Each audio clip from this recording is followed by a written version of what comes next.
ఇప్పుడు చూస్తే సోషల్ మీడియాలో కంట్రోల్ లేకుండా పోయింది. సోషల్ మీడియా విచ్చలవిడితనం పెరిగిపోయింది. కొత్త చూస్తే మన వాళ్ళు హిస్టరీ షీట్ కూడా పెట్టమంటున్నారు. ఎట్లా ఉంటది దీన్ని? డెఫినెట్లీ. ఎందుకంటే ఇప్పుడు వాక్ స్వాతంత్రం అనేది ఉండాలి. That should have a limit. But that doesn't mean that you go on criticising everything, criticising person, వాళ్ళ ఫ్యామిలీని చేయడం అనేది చాలా బాధకరము. మీకు ఏదో ఉంటే మీరు చూసుకోండి, కానీ మీరు ఫ్యామిలీని లాగడము లేదంటే పర్సనల్ ఇష్యూస్ పోవడం అది మంచిది కాదు. సో డెఫినెట్లీ అలాంటి చేస్తే మనము ఊరికే ప్రసక్తి లేదు. డెఫినెట్లీ వాళ్ళపైన యాక్షన్ తీసుకుంటాను. చట్టపరమైన ఏం చేస్తే బాగుంటుంది, అవసరమైన వాళ్ళతో కూడా కోఆర్డినేట్ చేస్తాను. మంచి ఒక లీగల్ సిస్టమ్ పెట్టి, మంచి లీగల్ కన్సల్టెంట్స్ పెట్టి, మంచి టెక్నికల్ ప్రొఫెషనల్స్ కూడా పట్టుకుని వాళ్ళు ఎట్లా పోస్ట్ చేశారు, ఎక్కడి నుంచి పోస్ట్ చేశారు అనే పైన కూడా చేస్తాను. డెఫినెట్లీ అందుకు ఇప్పుడు ఏదో మనము కొంతమంది చేస్తున్నారు, కానీ ఇంకా ముందు ఏమాదరు సోషల్ మీడియాలో వాళ్ళు డెఫినెట్లీ వాళ్ళు ఏదాದರೂ లూజ్ గా కమెంట్ చేసినా, వేరే వాళ్ళని అనవసరం క్రిటిసైజ్ చేసినా డెఫినెట్లీ వాళ్ళ పైన యాక్షన్ ఉంటుంది. పోలీస్ స్టేషన్ కి బాధితుడు ఫ్రీ అండ్ ఫ్రీగా వెళ్లి అక్కడ ఫిర్యాదు చేసి తనకు న్యాయం జరుగుతుందన్న నమ్మకాన్ని పూర్తి స్థాయిలో మీరు భరోసా కల్పించగలుగుతారా? డెఫినెట్లీ. ఎందుకంటే నేను అంతకుముందు కూడా 5 జిల్లాలో పనిచేశాను, తర్వాత సైబరాబాద్ కూడా పనిచేశాను. ఎక్కడెళ్ళినా ప్రజల సహకారాన్ని బాగా అంటే బాగా ఎక్కువ ఉండేది. ఇక్కడ కూడా ప్రజలందరూ కూడా కోరుతున్నాను, ఈ హైదరాబాద్ సిటీ పోలీసు మీ పోలీసు, మీకోసమే మనం ఉన్నాను. అదేవిధంగా ప్రతి ఒక్క సిటిజన్ కూడా పోలీసు మీ పైన కూడా బాధ్యత ఉంది. మీకు స్వయంగా ఏం జరిగినా, లేదంటే మీ చుట్టుపక్కల ఏమాదరు జరుగుతుందా, సస్పిషియస్ యాక్టివిటీస్ ఉందా, సస్పిషియస్ పర్సన్స్ ఉన్నారా, ఇల్లీగల్ యాక్టివిటీస్ జరుగుతుందా, మీ అన్ని కూడా మాకు రిపోర్ట్ చేయాలని చెప్పి కోరుతున్నాను. లేదంటే 100కి కాల్ చేయని చెప్తున్నాను. అదేవిధంగా మీకు లోకల్ పోలీస్ స్టేషన్కి వెళ్ళండి అని చెప్తున్నాను.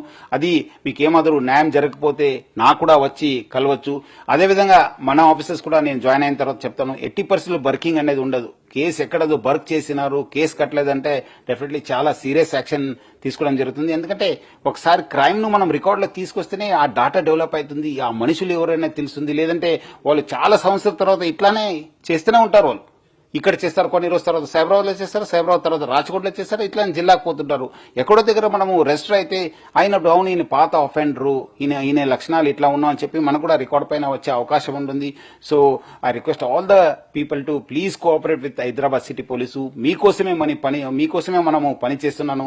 మీరు ఎప్పుడైనా మనకు వచ్చి కలవచ్చు. డెఫినెట్లీ మా ఆఫీసర్స్ కూడా సెన్సిటైజ్ చేసి మనం కూడా ఎక్కడెక్కడ అవసరమైతే కొంత కమ్యూనిటీ పోలీసింగ్ చేసి, కొంత అవేర్నెస్ క్యాంప్ పెట్టేసి కూడా ప్రజల సహకారం తీసుకుంటాను. పొలిటికల్ లీడర్స్ కావచ్చు, పొలిటికల్ లీడర్ అసోసియేట్స్ పెద్ద ఎత్తున సోషల్ మీడియా పోస్టింగ్ చేస్తుంటారు. అదే కాకుండా దీనివల్ల హైదరాబాద్ సీట్లో ఏదో అల్లకొల్లం జరుగుతుంటాయి, కొన్ని మత ఘర్షణలు కూడా జరుగుతుంటాయి. వీటికి సంబంధించి వాళ్ళ పబ్లిక్ ఎలాంటి సూచన చేస్తారు?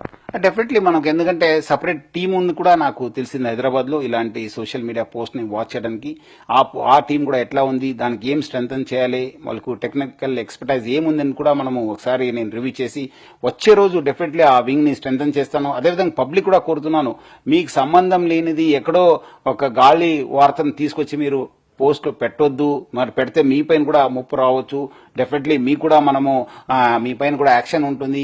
ఏది కూడా మీరు ఎండోర్స్ చేయవద్దని చెప్పి నేను పబ్లిక్ కోరుతున్నాను. ఎక్కడైనా నా దృష్టికి వస్తే డెఫినెట్లీ లోకల్ పోలీస్ దృష్టికి వస్తే డెఫినెట్లీ చాలా సీరియస్ యాక్షన్ ఉంటుంది. సజ్జనార్ అంటే ఒక స్టైల్ ఉంటుంది, అదే స్టైల్లో పనిచేస్తారా, లేకుంటే ఇక్కడ ఒత్తిళ్లు ఉంటాయి, చాలా ప్రెజర్ ఉంటుంది, సజ్జనార్ పాత సజ్జనార్ లెక్కనే ఉంటాడా? డెఫినెట్లీ అట్లానే ఉంటుంది. అది ఏం మారదు. నేను ఎక్కడ ఏ జిల్లాలో పనిచేసినా, ఏ పోస్టులు చేసినా అదే ఒక కమిట్మెంట్ తో చేస్తాను, అదే ఒక డెడికేషన్ తో చేస్తాను. అదేవిధంగా మనం ఏం చేసినా ప్రభుత్వానికి మంచి పేరు రావాలి. ఎందుకంటే మనకు ఒక మంచి అవకాశం కల్పించారు. అదేవిధంగా ప్రజల సహకారం కూడా ఉంటుంది. సో ఈ ఒత్తిడి అనేది భాగంగానే మనం ఎక్కడ కూడా డివేట్ అయ్యే అవకాశం లేదు. ఇక్కడ కూడా ఆర్టీసీలు కూడా లాస్ట్ 4 years మీరు చూస్తుంటారు మా ప్రయాణము చాలా సక్సెస్ఫుల్ గా మనం ఇష్యూస్ ని హ్యాండిల్ చేసి ఇది కూడా ఒక మంచి ఆర్గనైజేషన్ గా మనం తీర్చిదిద్దగలిగాను. వచ్చే రోజు కూడా హైదరాబాద్ సిటీ కూడా ఒక మంచి పోలీస్ కమిషనరేట్ గా తీర్చిదిద్దడానికి కూడా మనము కృషి చేస్తాను. Congrats sir.